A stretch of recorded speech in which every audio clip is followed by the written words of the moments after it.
She ran from the altar in her wedding dress, only to fall into the car of the one man her fiancé feared the most. From that moment, nothing would ever be the same. Hello, my friends. Before we begin this amazing story, leave a comment telling me where you're watching from and how your day is going, all right? And don't forget to like the video and subscribe to the channel.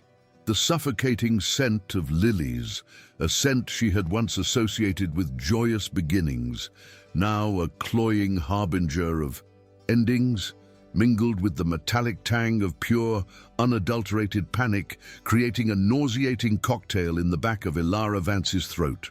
Her wedding gown, a creation of satin and lace that had cost more than her first car and was meant to be the armor for the happiest day of her life, now felt like a leaden burial shroud, its magnificent weight a cruel mockery of her shattered dreams. She was a runaway bride, a walking cliché, but the reason for her flight was anything but trivial. Desperation was a physical force, a hand shoving her forward through the manicured and brutally indifferent landscape of the exclusive hotel's parking garage on the Upper East Side. The sharp, sickening crack of her stiletto heels snapping against the unforgiving concrete was like a gunshot, each subsequent limping stride a painful, rhythmic hammer against her skull, echoing the frantic, splintering beat of her own heart. She had seen the email on Damien's laptop, left open in his haste to greet his groomsmen, a cold, calculated message to his financial advisor detailing the reallocation of non-essential charitable assets, which included the funding for her brother Leo's life-saving experimental treatment. Non-essential. The word had cleaved her world in two, and so she ran, fueled by a fury so potent it burned away the tears that threatened to blind her, leaving only the searing clarity of a single, primal need: escape. It was this desperate, unthinking flight that led her to wrench open the back door of a sleek black sedan, its tinted windows promising a haven of anonymity, a momentary pocket of darkness in which to disappear. She tumbled inside, a graceless heap of white silk and broken illusions, pulling the heavy door shut and plunging herself into a world of cool leather, profound silence, and the faint, clean scent of something that was the absolute antithesis of Damien Thorne's cloying designer cologne. For a moment, there was nothing but the sound of her own ragged breathing, a frantic, animalistic panting that seemed to suck all the oxygen from the luxuriously confined space. Ilara pressed herself against the plush leather of the seat, squeezing her eyes shut as if the sheer force of her will could make her invisible, could rewind time to an hour ago, before the world had tilted so violently on its axis. The pristine white of her dress was already sullied with a smudge of grease from the car door, a fitting stain on a day that had proven to be a beautiful, expensive lie. She half expected the driver to shout, to demand she get out, but the silence stretched, thick and unnervingly calm. When a voice finally did break the stillness, it was not the gruff tone of a chauffeur, but a low, resonant baritone, laced with an unnerving, almost analytical placidity that sent a fresh shiver of unease down her spine, a cold dread that had nothing to do with her recent discovery. "To where shall I direct the driver, Miss Vance?" The voice was impossibly close, emanating not from the front of the car, but from the shadows of the seat opposite her. Her eyes flew open, her heart leaping into her throat as they adjusted to the dim light, tracing the outline of a man impeccably dressed in a dark, tailored suit. He was a silhouette of power, his features obscured but his presence overwhelming. Then he leaned forward just slightly, a sliver of ambient light from the garage catching the sharp angle of his jaw and the glint of something coolly intelligent in his eyes. And Ilara knew. It wasn't a driver, it was Julian Croft, the enigmatic and formidable CEO of Nexus Technologies, the one man in all of New York that Damien Thorne considered not just a rival, but a mortal enemy. "I assume," Julian Croft continued, his voice as smooth and unforgiving as polished granite, "that the wedding has been cancelled." A wave of vertigo washed over Ilara, the sheer, staggering improbability of her situation threatening to swallow her whole. Of all the cars in this sprawling concrete labyrinth, she had chosen this one. She had thrown herself at the mercy of the very man whose name was a curse on her former fiancé's lips, a man Damien had spent countless dinners describing as a ruthless corporate shark, a creature devoid of sentiment or scruple. Her mind raced, trying to formulate a response, an explanation, anything that wouldn't make her sound as utterly insane as she felt. Her lips parted, but only a dry, rasping sound emerged. Julian Croft simply watched her, his expression unreadable, his patience seemingly infinite. There was no judgment in his gaze, only a quiet, unnerving assessment, as if he were analyzing a particularly complex piece of data. He made no move to call security, no move to eject her from his vehicle. He simply waited, allowing the silence to become a canvas upon which her desperation painted itself in vivid, frantic strokes. I needed to get away," she finally managed to whisper, the words feeling pitifully inadequate, a child's excuse for a monumental act of social and personal rebellion. He was going to let my brother die." The confession tumbled out, raw and unbidden, the weight of it too heavy to hold inside for a second longer. She saw a flicker of something in Julian's eyes, not sympathy perhaps, but a spark of focused interest. The predator had caught the scent of a vulnerability it could potentially leverage. Damien Thorne's philanthropy has always been a curated performance, he stated, not as an accusation, but as a simple, incontrovertible fact. A means to an end. He then leaned forward and pressed a button on the console between them. The privacy divider slid up with a soft, expensive hiss, sealing them into their own self-contained world. He spoke into an unseen microphone, his voice crisp and authoritative. "Thomas, we're leaving. Drive. No specific destination for now. Just get us away from the media circus that is undoubtedly about to erupt." As the car glided silently out of the parking garage and into the chaotic symphony of New York City traffic, Ilara felt a strange and unsettling sense of detachment, as if she were watching a film of someone else's life. The vibrant, sun-drenched streets of the Upper East Side, filled with people going about their ordinary Saturdays, seemed to belong to another dimension. Here, inside the climate-controlled, soundproofed cabin of Julian Croft's car, the only reality was the torn silk of her dress, the throbbing of her ankle, and the unnervingly calm presence of the man beside her. He hadn't asked for details, hadn't pressed her on her shocking admission. He had simply absorbed the information, processed it, and acted with a quiet efficiency that was both terrifying and, in a strange way, profoundly reassuring. She stared out the window, watching the world blur past, her reflection a ghostly bride superimposed over the city's relentless energy. Her phone, tucked away in a small, satin clutch she'd somehow managed to hang on to, began to vibrate incessantly. A barrage of texts and missed calls. Damien, her mother, her maid of honor. The world she had just detonated was trying to pull her back, to demand an explanation she didn't have the strength to give. With a trembling hand, she retrieved the phone and silenced it, the screen lighting up with a picture of her and Damien, smiling, happy, a portrait of a perfect lie. A choked sob escaped her, and she quickly pressed the back of her hand to her mouth to stifle it. "Regret is a useless emotion, Miss Vance."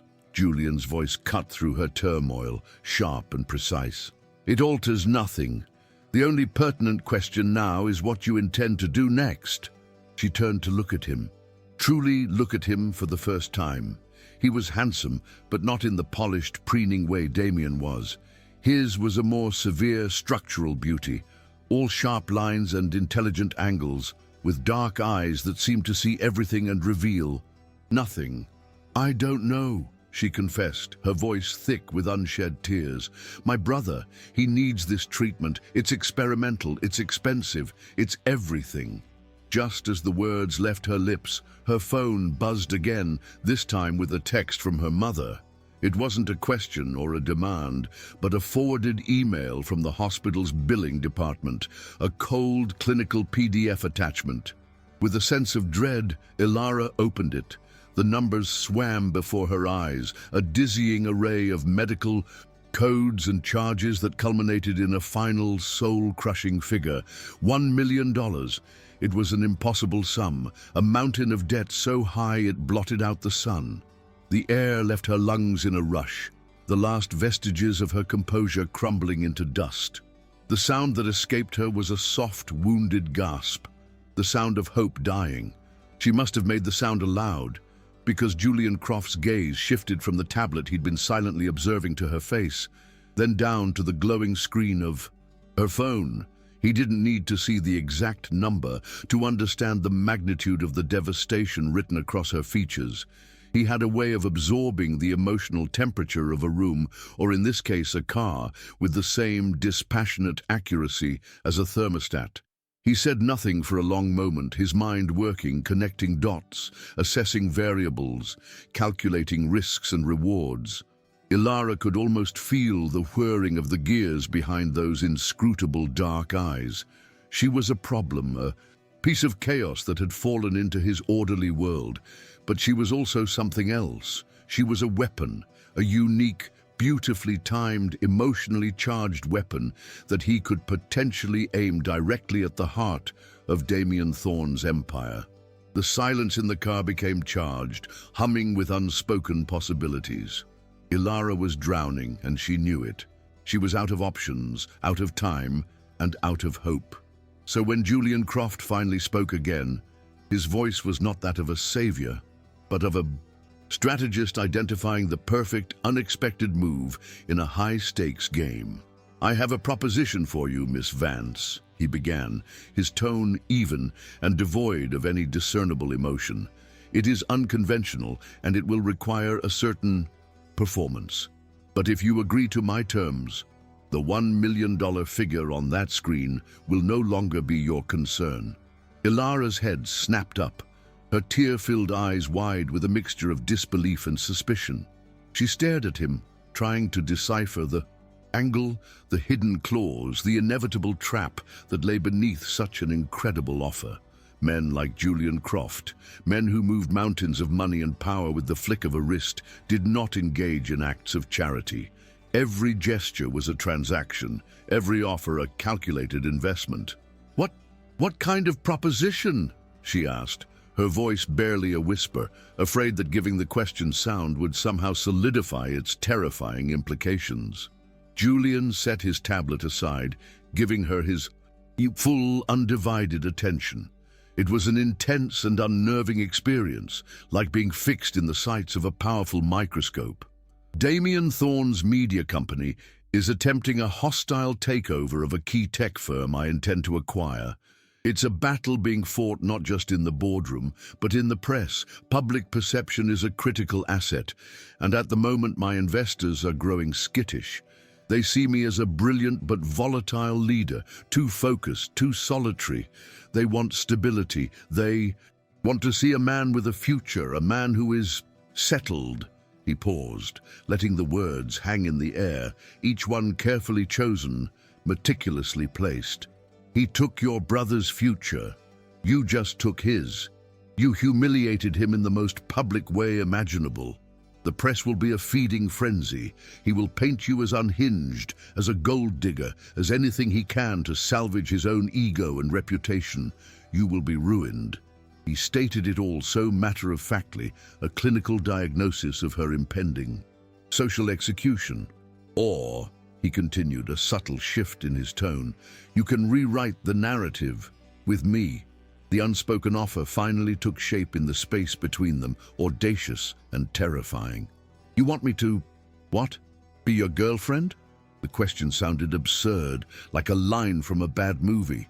A ghost of a smile, so faint it was barely there, touched Julian's lips. "No, Miss Vance, my fiancée." The word hung in the air, a stunning, impossible replacement for the one she had just fled. Fiancée. It was a role she had been playing for a year, a costume she had just ripped off, and now he was asking her to put on a new one, for a different audience, for a different price. Her mind reeled. This was insane. It was a desperate, ludicrous gamble. Yet, the image of the hospital bill burned behind her eyelids. $1 million. Leo's face, pale and tired but always so quick to smile, flashed in her mind.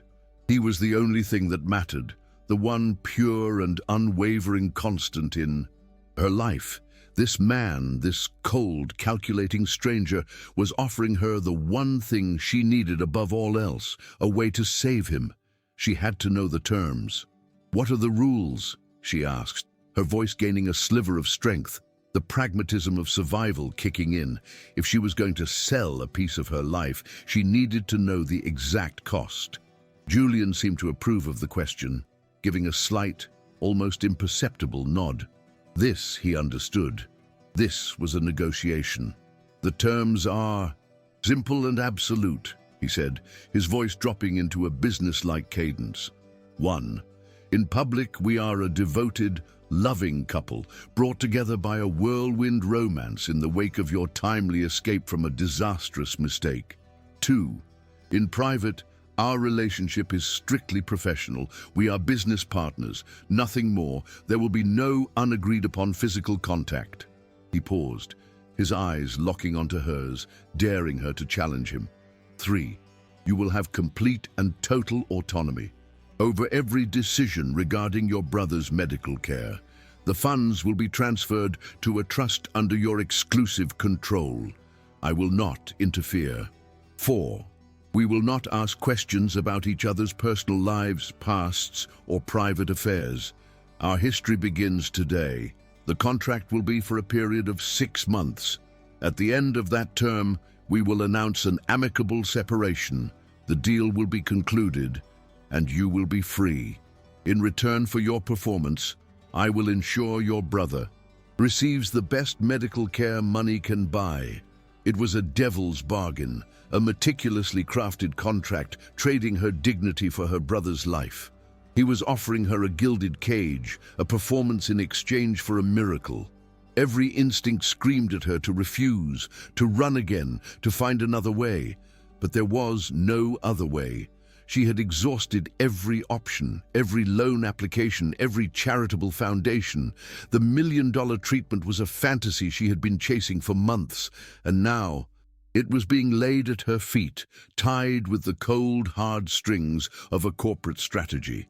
She thought of Damien, of his casual cruelty, the ease with which he had been prepared to discard a sick child's life for a better position on his balance sheet. A bitter, righteous anger began to burn alongside her fear. Damien was going to try and destroy her.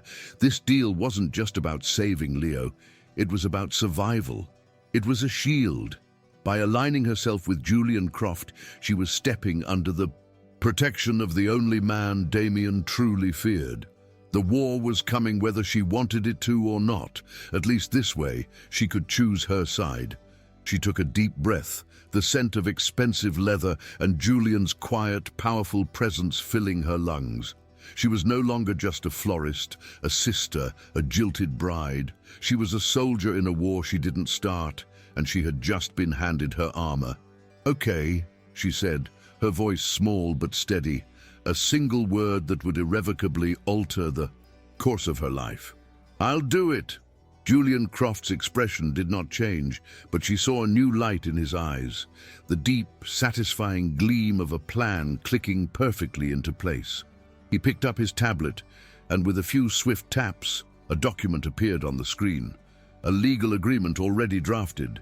He had anticipated this. He had been ready. "Thomas," he spoke into the intercom again, his voice carrying a new note of finality. "Take us to my penthouse. Miss Vance will be staying with me."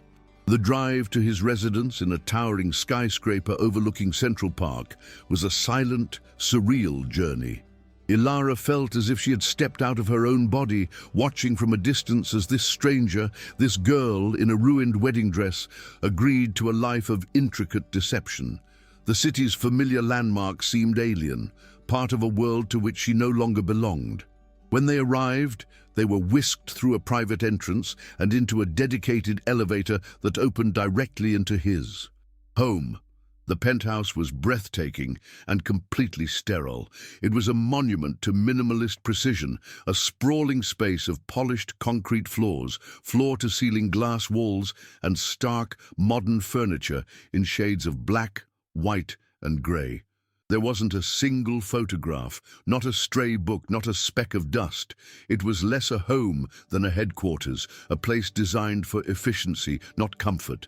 The only hint of life was a single struggling orchid on a vast marble countertop, its leaves yellowing, its blossoms drooping pathetically. It looked as out of place as Ilara felt. "You'll have the guest wing. It has its own entrance and living space.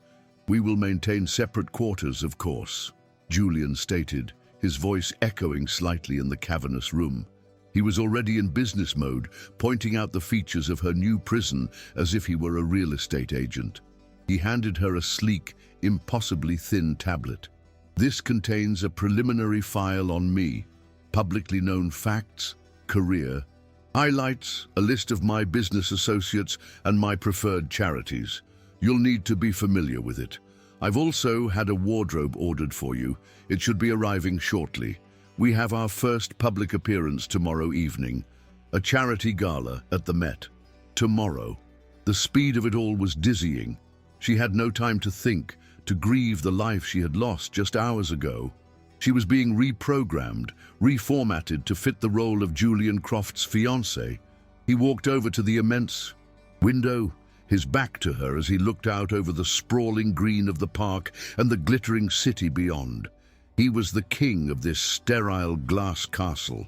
"Damien will not let this go," he said, his voice a low murmur, more to himself than to her. "His first move will be to discredit you. He'll use his media outlets to paint a very specific, very ugly picture. We need to be prepared." Ilara walked slowly, hesitantly, toward the dying orchid on the counter. Her fingers, the fingers of a florist, who coaxed life from soil and seed, instinctively reached out to touch a wilted leaf. This small, neglected plant was a tiny island of organic imperfection in an ocean of calculated order. It was a reflection of how she felt, wilting under the harsh, artificial lights of this new reality. "He'll say I was cheating on him," she said, her voice quiet but clear, her gaze fixed on the flower. "He'll say I was only ever after his money. He'll find every private, vulnerable thing I ever told him and twist it into a weapon to use against me. I know how his mind works. His ego is a fortress, and he'll burn the world down before he lets anyone see a crack in the walls." She finally looked up, meeting his reflection in the vast window.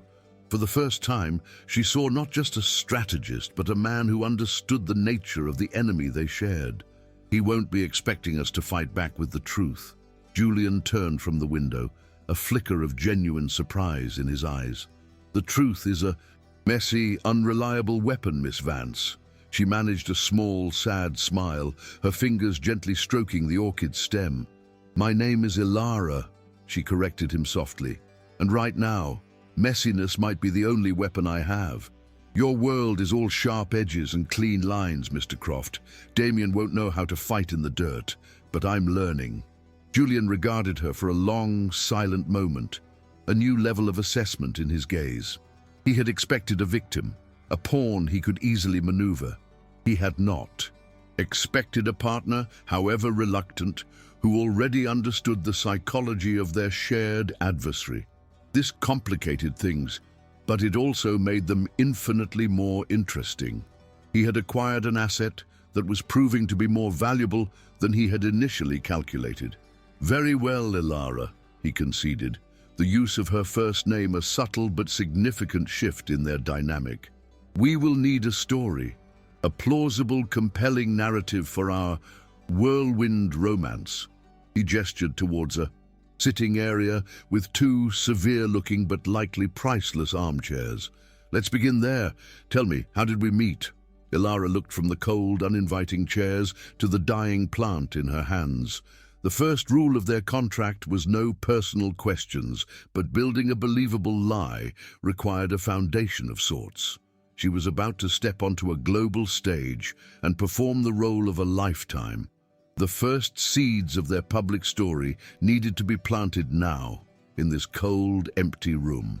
At a botanical garden fundraiser, she said, the idea coming to her suddenly, an act of quiet rebellion.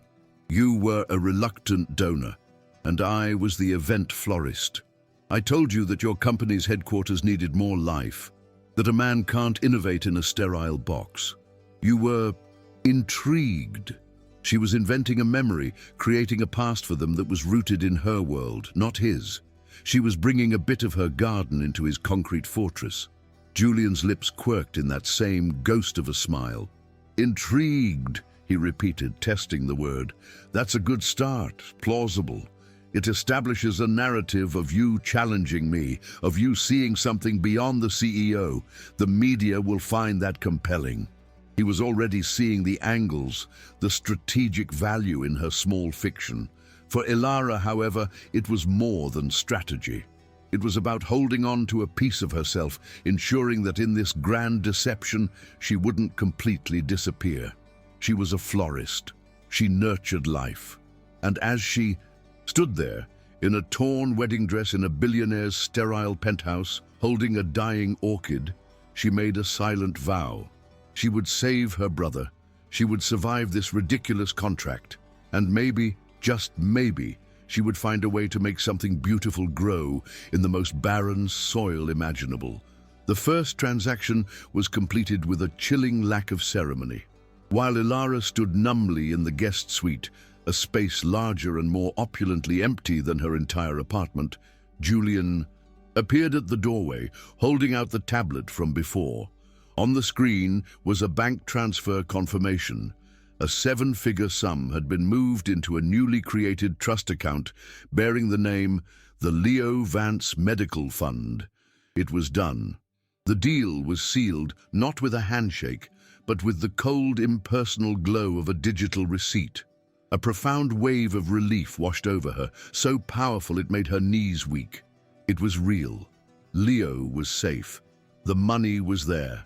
But this relief was immediately followed by a wave of something else, something far colder and heavier. She had just sold her life, her name, her next 6 months for this screen. She felt the invisible chains of the agreement locking around her wrists.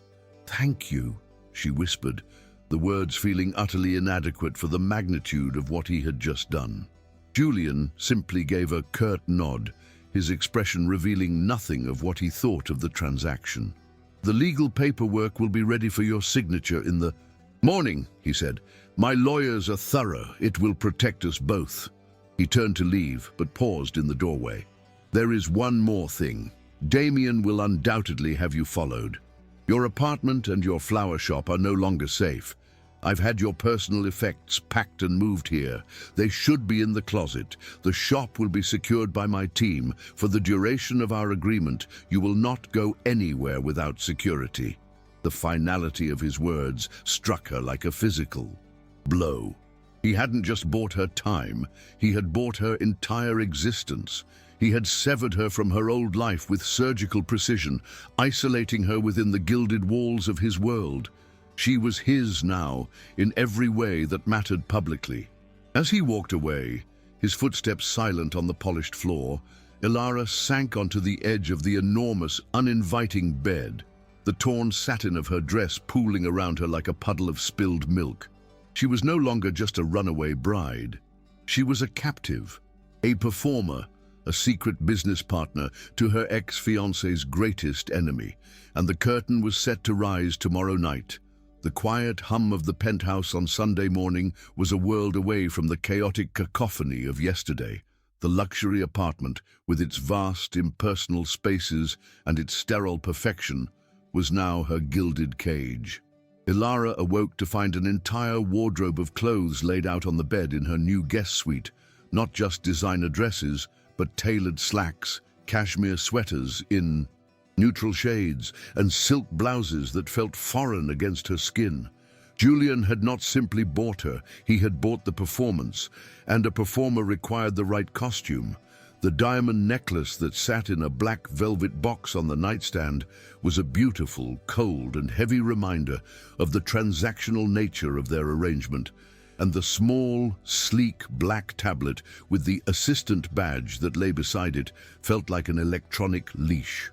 She was no longer Ilara Vance, florist and owner of the secret garden, but a prop, an extension of Julian Croft's corporate brand. A tremor of something cold and profound, a sense of having lost herself, coursed through her, but she pushed it down. Leo. The name was a mantra, a shield. Every time a new piece of this ridiculous farce made her feel like a fraud, she would repeat it to herself, and the fear would recede, replaced by the white-hot clarity of her purpose. The preparation for their public debut was a whirlwind of precision and performance. Julian's team, a small army of lawyers, PR consultants, and stylists, descended on the penthouse with the focused efficiency of a surgical team. He sat through the meetings, his gaze fixed on a tablet, only occasionally offering a curt nod or a quiet correction.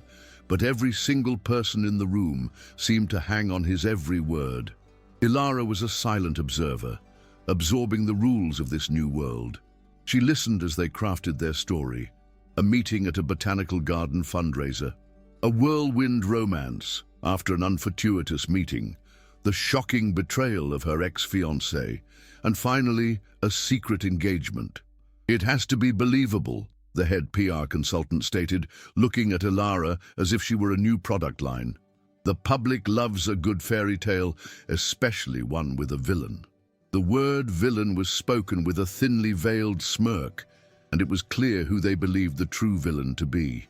Ilara kept her face impassive, her mind a fortress of practiced blankness, but a cold fire began to simmer beneath her calm exterior. They were going to paint her as a lovesick victim, and Julian as her brooding knight. It was a lie, a beautifully packaged falsehood, but in this world, a lie was as good as currency. The gala at the Metropolitan Museum of Art was a breathtaking spectacle, a glittering ocean of wealth and power that left Ilara feeling like a small, insignificant minnow.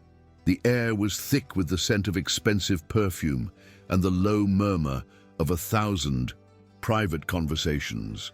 The diamond necklace Julian's assistant had fastened around her neck felt like it weighed 100 pounds, and the tailored gown, a sleek, emerald green column of silk, was elegant, suffocating, and far more revealing than she was used to. It was not a dress, but a statement. She clung to Julian's arm, not out of any sense of affection, but because the sheer force of his presence was an anchor in this overwhelming storm of a crowd. As they made their way through the sea of familiar faces, a veritable parade of influential investors and old money socialites, Julian was a master of the performance. He would subtly shift closer to her, his hand resting reassuringly on the small of her back, a gesture that was at once protective and proprietary, a clear signal to everyone that she was his. "Remember the story," he murmured in her ear, his voice a low, private rumble that was just for her. "We're enamored with one another." She managed a small, convincing smile, her own arm tightening slightly on his as a flicker of a camera flash went off, blinding them both for a split second.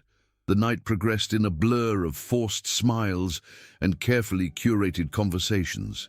As they were being led towards a small, private lounge for a brief respite, a reporter with a familiar predatory gleam in his eyes stepped into their path. It was Thomas Kincaid, a notorious media pundit from one of Damien Thorne's flagship news channels. Ilara's breath hitched in her throat, a cold premonition of what was to come.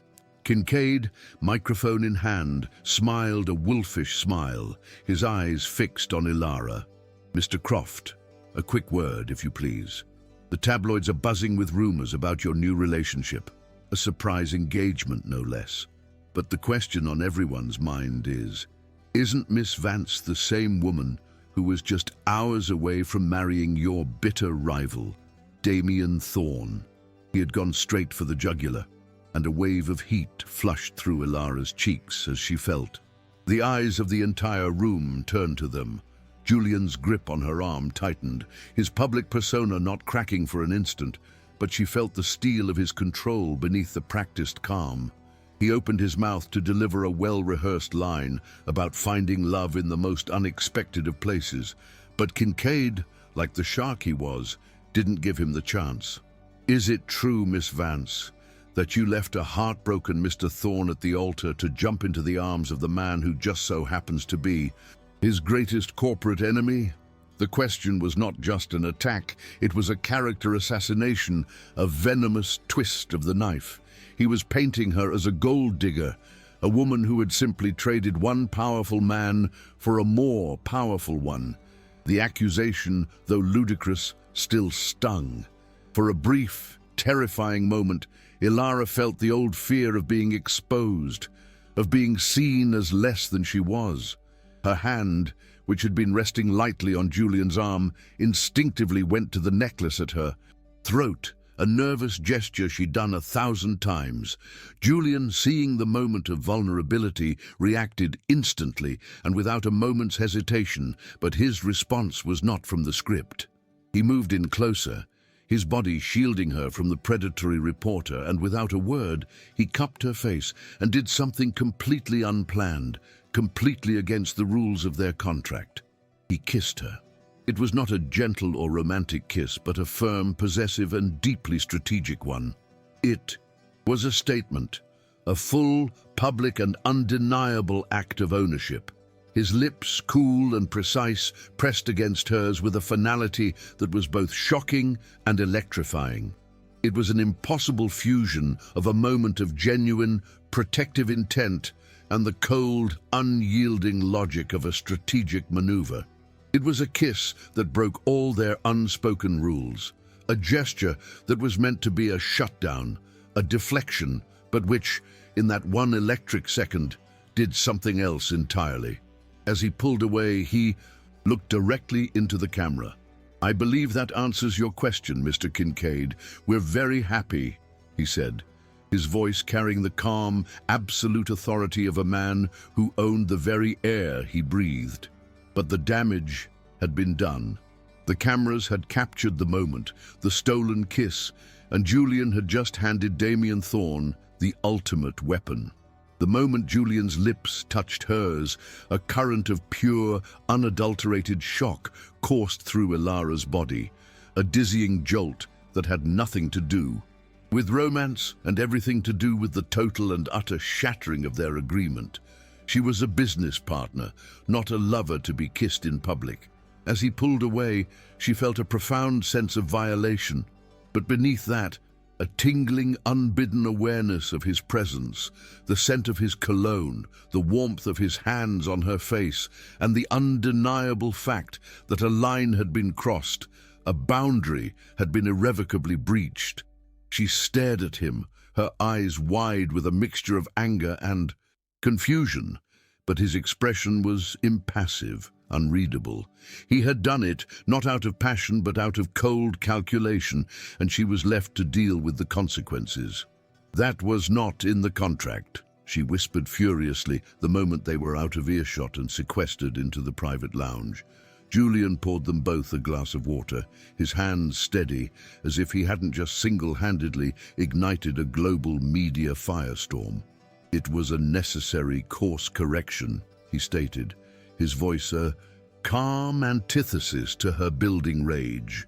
"He had you cornered. He was going to humiliate you. I shut it down. That kiss was a clear signal to everyone, including my investors, that I am in control of this situation.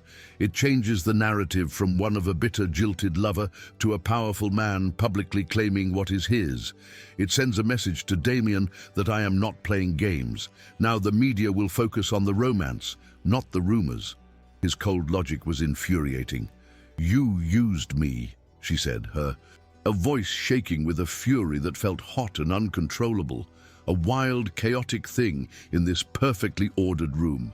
"You broke our most important rule and gave him an immediate public viral headline." Croft steals Thorne's bride in public display of affection. He will never let this go. And what happens when he gets tired of the romance angle and starts talking about Leo? The question hung in the air, a sword of Damocles. Julian's expression finally shifted, a flicker of something she had never seen before, a hint of vulnerability, of being caught off guard. He knew he had made a mistake, that he had gone too far. He set the glass down and looked at her, truly looked at her for the first time without the lens of strategy or business. He saw not a pawn, but a person, a woman who had just been deeply, irrevocably humiliated for the second time in 2 days. "I did not mean to cause you pain," he said, the words sounding stilted and foreign, as if he rarely ever spoke them. "It was a miscalculation, a moment of poor judgment. I will make it right." He reached out a hand, a half-hearted gesture to comfort her, but she flinched away from his touch, a reflex she couldn't control. He saw it, and his hand fell back to his side, his face a mask of disappointment. The fragile trust that had been slowly building between them was now broken. They were back to being strangers, two people forced into an impossible deal. The next morning, the headlines screamed the story. Croft's public kiss confirms whirlwind romance with ex-fiancée. Photos of their public kiss were plastered on every news outlet and social media platform. The initial narrative was exactly as Julian had predicted, a viral romantic fantasy. But the media frenzy was a double-edged sword, and Damien Thorne was an expert at wielding it. He didn't respond directly to the kiss. Instead, he released a statement through his media outlets, one that was dripping with insincerity. "My heart goes out to my former fiancée, Ilara Vance. Her recent actions, while puzzling, can only be seen as the desperate and misguided acts of a young woman under immense financial duress. I hope she finds the help she needs and doesn't fall prey to the kind of cynical transactional arrangement that preys on the vulnerable. My door is always open to help her out of her current predicament." He was a master of passive-aggressive humiliation, a man who could smile while plunging a knife in your back. The statement was a public mockery, a veiled accusation that she was a gold digger, and a direct jab at her brother's medical condition without ever once mentioning his name. Ilara felt the sting of it deeply, but the attack felt distant, a game being played on a screen. The real pain came a few hours later in a series of texts from her mother. Her beloved flower shop, the Secret Garden, had been vandalized. The front windows were shattered, the door was broken, and the words, "Vance the Vandal," were scrawled across the glass in angry black paint. Ilara's world, which had been confined to the sterile, impersonal space of Julian's penthouse, suddenly came crashing down. The attack was no longer on her reputation, it was on her identity, on her sanctuary, on the one thing she had built with her own 2 hands. The name scrawled on the window was a deliberate, cruel pun on her last name, an act of sheer, personal vindictiveness that proved just how low Damien was willing to go. A hot, incandescent rage, unlike anything she had ever felt before, coursed through her veins. This wasn't a corporate war, this was personal. This was his way of telling her that he was still in control, that he could reach out and destroy the things she loved. Julian, who had been on a call in his study, entered the living room to find her staring at the phone, her hands trembling so violently she could barely hold it. He took it from her, his movements gentle and deliberate, his eyes scanning the photos. His face, for the first time, was not a mask of indifference. He was a predator who saw a line crossed, a boundary violated. "I will have my people handle this," he said, his voice low and tight with a cold fury that made the air feel thin. Ilara looked up at him, her eyes burning with a newfound resolve. "No," she said, her voice a low, steady whisper. "You won't. This is my fight now. You can't just throw money and lawyers at it. This is a personal attack. He's not just going after your company, he's trying to break me, and I won't let him." The revelation of her quiet strength seemed to throw Julian off balance. He had a strategy for every corporate maneuver, but he had no playbook for a woman's righteous anger. Ilara, he's a media magnate. He will use every one of his platforms to destroy you if you try to fight him on your own. This is not a battle you can win. Let me handle it. He was trying to be logical, to bring her back into the fold of their agreed-upon strategy, but his words only served to fuel her fire. This isn't about logic, Julian. It's about dignity. He's a bully. He's used his power to silence me my whole life. He told me what to wear, who to talk to, what to think. He manipulated my love for my family to control me, and he thought that if he attacked the one thing I loved and built myself, I would fall apart. A small, feral smile touched her lips, a stark contrast to her tear-filled eyes.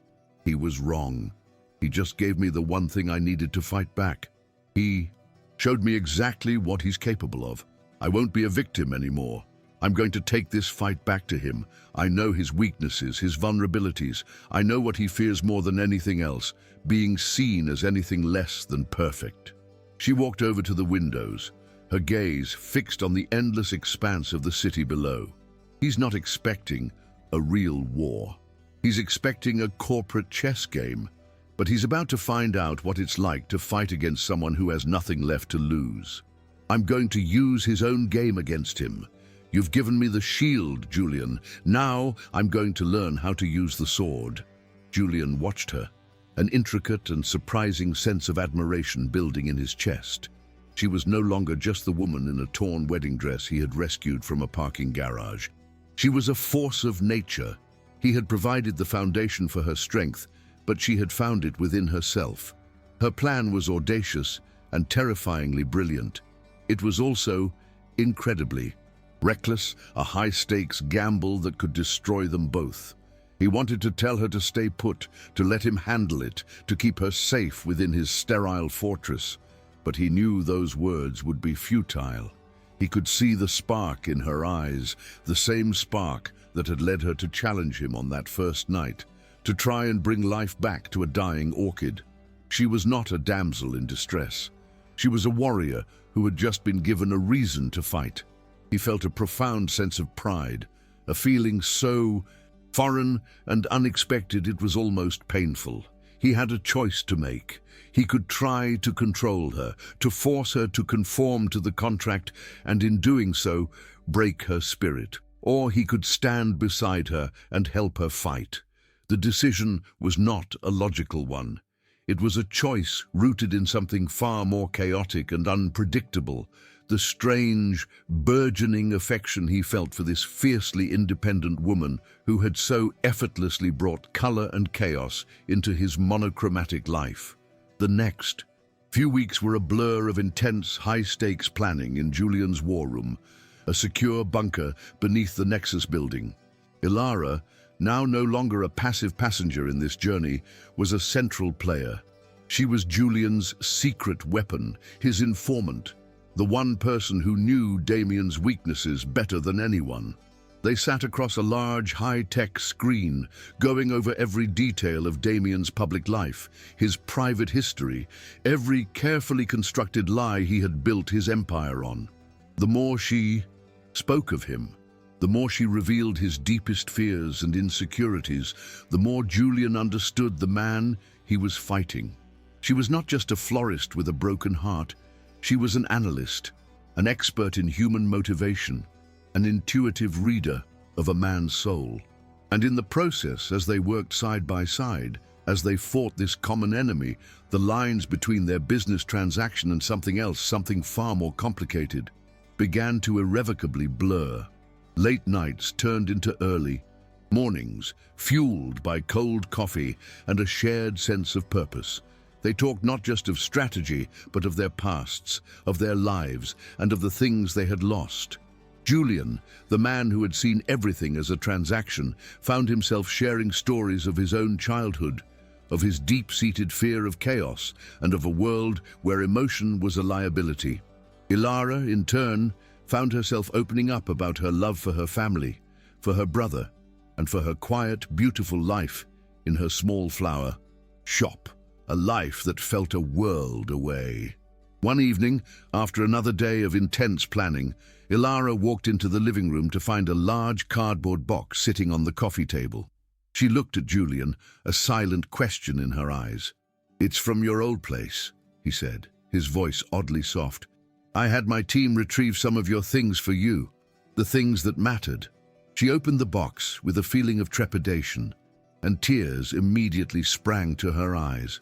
Inside were not just her clothes, but a framed photo of her and Leo laughing in her garden, a small, worn gardening trowel that had belonged to her father, and a single, potted rosemary plant, its fragrant leaves a comforting reminder of home.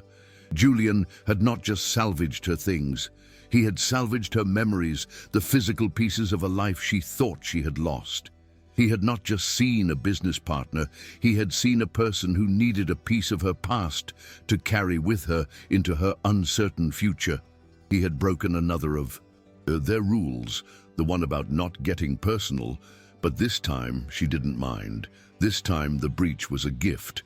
It was an act of quiet, unscripted care that told her more about him than all of his strategic plans combined. The moment of truth came at a high-profile interview with one of Damien's most aggressive journalists. He had cornered them on the red carpet, a live television camera broadcasting their every word. The journalist was a master of the slow burn, a man who could smile while eviscerating his subjects. He asked questions about Julian's company, about their whirlwind romance, and then, with a venomous sweetness, he turned to Ilara. "Miss Vance, your brother Matteo is a brave young boy. How is he doing? I heard his treatment is experimental and quite costly.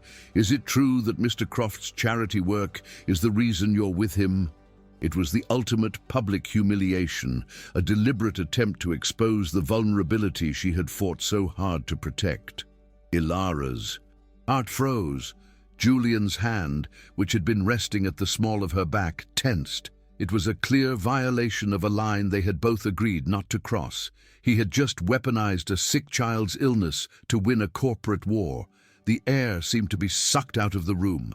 Ilara felt a wave of icy calm wash over her. She would not let him win. Not this way. She looked at Julian, who was about to deliver a cold, scripted response, and she saw the fury in his eyes. He would protect her, she knew. He would fight this. But this wasn't his fight, it was hers. With a firm shake of her head, she stepped out of his grasp, out of his protection, and into the harsh glare of the camera. "I'm sorry," she said to Julian, her voice a low, steady whisper meant only for him. "But I can't let him ruin you. This is my fight." And with that, she walked away, her head held high, leaving him stunned and alone on the red carpet. The cameras swiveled to follow her, a solitary figure in a designer dress, walking away from her promised sanctuary and into the blinding light of a war she was about to fight all on her own. Ilara did not have a plan. The dramatic walk-off from the red carpet was fueled by a blinding rage and a profound, bone-deep need to reclaim a shred of her own dignity. As she hailed a cab and gave her old address, she felt an intoxicating mixture of terror and liberation. She was a runaway bride, a public spectacle, and now a woman who had just voluntarily abandoned her gilded cage to face a man who was hell-bent on her destruction. The penthouse had been a sanctuary, but it had also been a prison, a place where she had been Julian's property, a pawn in a larger game. Now, on the cold leather seat of the taxi, watching the city's lights blur past, she was terrifyingly, wonderfully on her own. She had her small purse, her broken phone, and the cold, hard fact that she knew Damien Thorne better than anyone. He had made her into a weapon without even knowing it, giving her the intimate knowledge of his insecurities and his weaknesses. She would not be his victim. She would be his undoing. She was a flower that had been ripped from its roots, but she had learned how to fight for the sun. She spent the next few hours walking the city streets, her mind racing. The plan, once a nebulous seed of an idea, began to take form, solidifying in her mind with every step. She would not be silent. She would not hide. She would use the one thing Julian had told her was an unreliable weapon: the truth. It was a chaotic, unpredictable weapon, one that could not be controlled, but that was precisely its strength. Damien, a master of control and manipulation, would not know how to fight a ghost of a chance. She knew he would be at the Innovators Gala at the Met, a high-profile event where he was set to deliver a keynote speech about his company's new acquisitions. It was the stage where he would try to consolidate his power, to publicly gloat over his recent victory. It was the perfect stage for her counterattack. She had no invitation, no money, and no powerful allies. She had only her courage and a fierce, burning love for her brother, a love that had become the engine of her survival. She was a single, solitary soldier walking into the very heart of the enemy's camp, and the only armor she had was her own vulnerability. Julian watched her go, stunned into silence. He had never seen anyone, not a CEO, not an investor, not a politician, defy him with such clear, unyielding conviction. He had offered her protection, a fortress, and she had chosen the battlefield. The fact that she had done so to protect him, to protect his company, was a truth that resonated through him with a pain that was sharper and more profound than any financial loss. He wanted to go after her, to demand that she come back, but he knew he couldn't. He had tried to control her, and in doing so, he had almost lost her. Her words echoed in his head. "I'm sorry, but I can't let him ruin you. This is my fight." He had been a fool, seeing her as an asset instead of an ally, a piece in his game instead of the queen. He went back to the penthouse, the silence there now a deafening roar. The home he had built for logic and order was now filled with the echoes of chaos, of a woman who had broken all his rules, and in doing so had shown him the one thing his sterile life had been missing. He had to trust her. He had to believe in her. But even more than that, he had to prove to her that he wasn't just a strategist. He was a man who knew how to fight for what he loved. He had his own battle to wage, a quiet one, a last-ditch effort to pull strings and call in favors, to ensure that when she made her play, the world would be ready to listen. Ilara arrived at the Metropolitan Museum of Art like a ghost from another time. She had somehow managed to procure an old dress from her apartment, a simple black cocktail dress she had owned for years. She had no security, no flashy jewels, only the fierce determination in her eyes. The guards at the front were ready to turn her away, but an unseen hand, a quiet word from someone behind the scenes, suddenly granted her entry. Julian's last-minute move, his silent support, was her first victory. Inside, the grand hall was a breathtaking cascade of light, sound, and 1,000 beautifully dressed people. She moved through the crowd, a silent phantom in a sea of glittering opulence, her eyes fixed on the stage.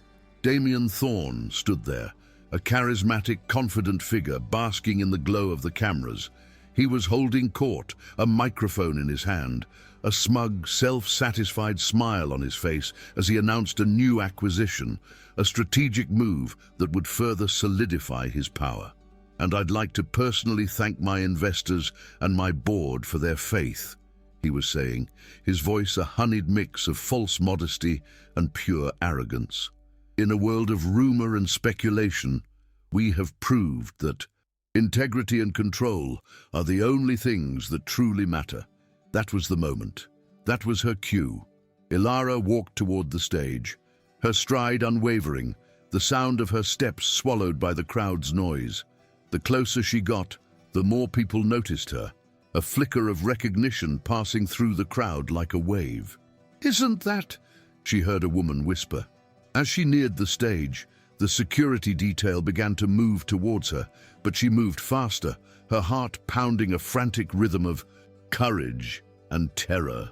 She walked directly onto the stage, a single solitary figure in a black dress, a stark contrast to the opulence around her. The crowd fell silent, a ripple of shock and confusion spreading through the room. Damien's smile, a practiced facade, faltered and then froze. His eyes, fixed on her, were filled with a mixture of disbelief and cold, murderous rage.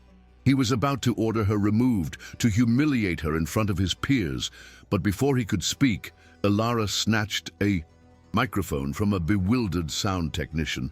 "I'm sorry," she said, her voice trembling at first, but then growing stronger, clearer, until it rang through the vast hall with a crystalline purity. "I'm sorry to interrupt your speech, Damien, but you seem to be confused. You speak of integrity and control, but you have neither." The hall was dead silent, every eye, every camera fixed on her. She took a deep breath, her gaze fixed on Damien, and then she turned to the cameras, to the world she had tried so hard to hide from. "My name is Ilara Vance," she confessed, her voice thick with emotion, but without a trace of shame. "And I was a part of a transactional, a cynical arrangement with Julian Croft. It was a fake engagement, a business deal. I did it because my brother, Leo, has a rare form of cancer, and the experimental treatment he needs costs more money than I could ever hope to earn." Damien Faraz, the man who stood up here moments ago and spoke of integrity, was going to take the funding away from my brother. He was going to let him die. And so I ran, not for love, but for my family. And Julian, who you all see as a cold and ruthless businessman, gave me a choice, a way out, and for that I will be forever grateful. She paused, her eyes filled with tears, searching the crowd, landing on Julian, who stood a little ways away, a look of profound, heart-wrenching admiration on his face. "But I realized a few days ago that I cannot fight a bully by hiding behind another. Man's power. I won't let Damien Thorne paint me as a gold digger. I won't let him turn my brother's illness into a weapon. The truth is, I'm just a woman who loves her family more than anything else in the world. And if that makes me a villain, then so be it." The silence in the hall stretched for a long, agonizing moment. Damien, for the first time in his life, was speechless, his face a mask of incandescent fury. He was disarmed. He had no playbook for this. His entire strategy was based on deception, on innuendo, on a carefully constructed web of lies, and she had just destroyed it all with the simple, devastating power of the truth. A single, solitary handclap echoed through the hall, followed by another and another, until the entire room erupted in a roaring wave of applause. The board members of Nexus, who had been watching from the wings, approached Julian, their faces no longer filled with suspicion, but with a new sense of trust and respect. He had not only defeated his rival, but he had done so with a surprising, a noble, and a very human act of decency. The war was over. The media was no longer interested in a tawdry romance. They had a real story, a powerful CEO and a courageous woman who had exposed the cruelty of a man who thought he was untouchable. Ilara walked off the stage, feeling as if a 1,000-ton weight had been lifted from her shoulders. She was no longer a victim. She was no longer a pawn. She had reclaimed her dignity, her name, her story. She walked past the confused security, past the stunned reporters, and found Julian waiting for her in a quiet, secluded hallway. The air between them was charged with a new, different kind of tension, a kind that was honest and real. He didn't speak. He simply opened his arms, and she walked into them, burying her face in his chest, her hands clutching his tuxedo jacket, feeling the warmth and the reality of his body. "You were magnificent," he said, his voice a low, rough murmur against her hair. "You were so brave." She felt the quiet tremble in his hands as they held her, and she knew that the man who had always been a fortress had finally let his walls down. He had taken a risk, a leap of faith for her, and she had taken one for him, and in doing so, they had found something infinitely more valuable than a business deal. She pulled back and looked at him, her eyes filled with a new kind of tears. "I am so sorry I broke all our rules," she said, a small, watery smile on her face. Julian shook his head, a ghost of a smile on his own lips. "It was the best thing you ever did." 6 months later, Ilara and Julian were married, but not in a grand public spectacle.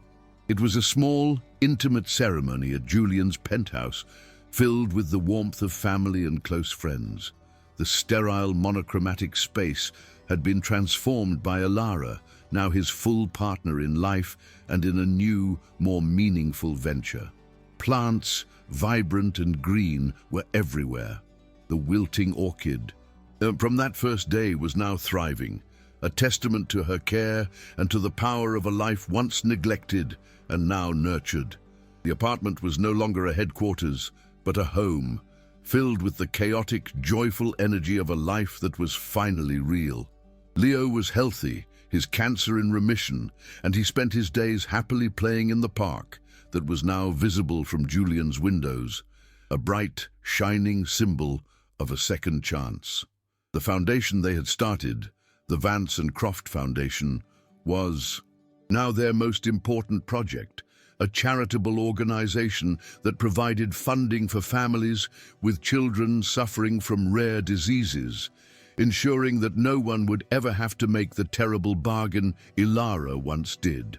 One afternoon, while they were sitting on their balcony overlooking the city, Julian reached into his pocket and pulled out a small, silk-wrapped bundle. He handed it to her, his gaze soft and gentle. "I found this after you left," he said. "I held onto it, a reminder of the woman I wanted to find again." Ilara opened it and found a small, delicate piece of torn tulle, a last vestige of the veil she had worn that day, the final shred of her old life. She held it in her hand, the symbol of a broken past, now redeemed by the man who had shown her that the most genuine love can grow in the most unexpected places. She had run from a lie